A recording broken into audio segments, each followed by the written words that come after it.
হ্যাঁ, মনে করেন আপনার কাছে একটি পাখি আছে আর পাখিটাকে আপনি সারা জীবন খাঁচায় বন্দি করে রেখেছেন। এখন যদি আপনি পাখিটাকে ছেড়ে দেন তাহলে পাখিটা কি আপনার কাছে থাকবে? আমার তো মনে হয় না। কিন্তু আপনি যদি পাখিটাকে খাঁচায় বন্দি না রেখে আপনার পাশে রাখতেন, তাকে খাওয়াতেন, তার যত্ন নিতেন, তাহলে কি পাখিটা আপনাকে ছেড়ে যেত? অবশ্যই না। আর এটাই তফাৎ অবসেশন আর ভালোবাসার মাঝে। অবসেশনে আপনি চাইবেন সে আপনার মতো করে চলুক, সে আপনার মনের মতো হোক, সে আপনার মনের মতো চলাফেরা করুক। মেইন কথা, আপনি যা চান তাকে সেটাই করতে হবে, জাস্ট লাইক একটা খাঁচার মধ্যে বন্দি করার মতো।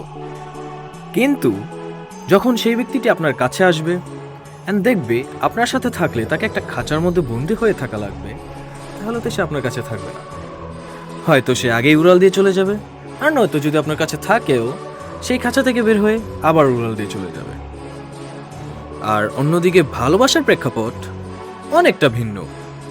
ভালোবাসা মানে ছেড়ে দেওয়া, ভালোবাসা মানে ইন্ডিপেন্ডেন্স, আর ভালোবাসা মানে সেই ইন্ডিপেন্ডেন্সকে রেসপেক্ট করা।